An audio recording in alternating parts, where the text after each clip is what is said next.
राज्यसेवा वर्णनात्मक 2025 मुख्यची तयारी करत असाल तर या गोष्टीकडे जरा व्यवस्थितपणे लक्ष द्या. राष्ट्रीय विधिमंडळ निर्देशांक हवा. ऍक्च्युली न्यूज इम्पॉर्टंट नाही आहे, याचा वापर कसा करायचा हे त्यापेक्षा खूप इम्पॉर्टंट आहे. जर तुम्ही व्यवस्थितपणे आयोगाचे PYQ बघितले तर तुम्हाला एक प्रश्न वारंवार दिसतो की बाबा संसदेचं कामकाज हे ढासळत चाललेलं आहे आणि का संसद हे कार्यहीन होत आहे किंवा त्याला काय म्हणतात की जे सेवाभाव आहे राजकारणामध्ये तो कमी होत आहे, सभागृह वारंवार डिस्टर्ब होत आहे.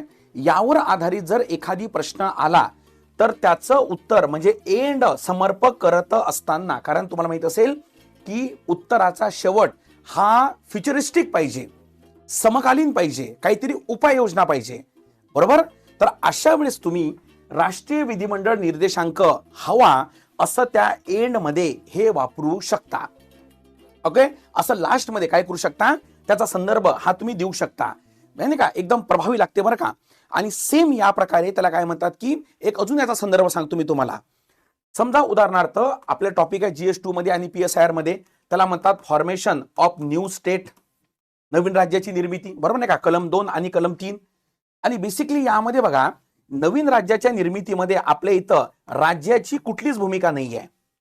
फक्त राज्याला इन्फॉर्म केलं जाते की बाबा जोडत आहो तोडत आहो, नावामध्ये बदल करत आहो, पण त्यांचा सल्ला हा संसदेवर बंधनकारक नसतो. भारताचा नकाशा कसा असेल, काय कसं असेल हे पूर्णपणे ठरवण्याचा अधिकार हा कोणाला आहे, संसदेला. यावर आधारित जर तुम्हाला काही प्रश्न आले तर त्यावर एक भारतामध्ये संघराज्य प्रणाली आहे बाबा, आणि ज्या राज्याला मध्ये तुम्ही बदल करत आहे तेथील जनतेला त्यामध्ये सहभागी करून घेणं काय आवश्यक आहे. तेव्हा एक त्याला काय म्हणतात की फेडरल इंडेक्स हा तयार करा, असं तुम्ही त्या आन्सर मध्ये लिहू शकता.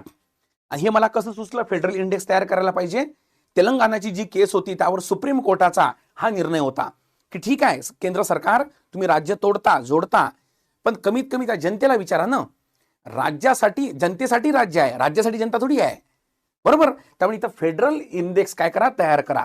तर असे काही काही उत्तरामध्ये की पॉइंट जर आले तर 100% 2 मार्क हे तुमचे 1 मार्क जरी प्लस झाला GS मध्ये तरी 20 प्रश्नामध्ये 20 मार्क सोडा. ओके, 15 मार्क जरी प्लस झाले तरी विचार करा की तुमचा स्कोर हा कुठून कुठपर्यंत जाऊ शकतो. ठीक आहे, पर्यंत थँक्यू सो मच.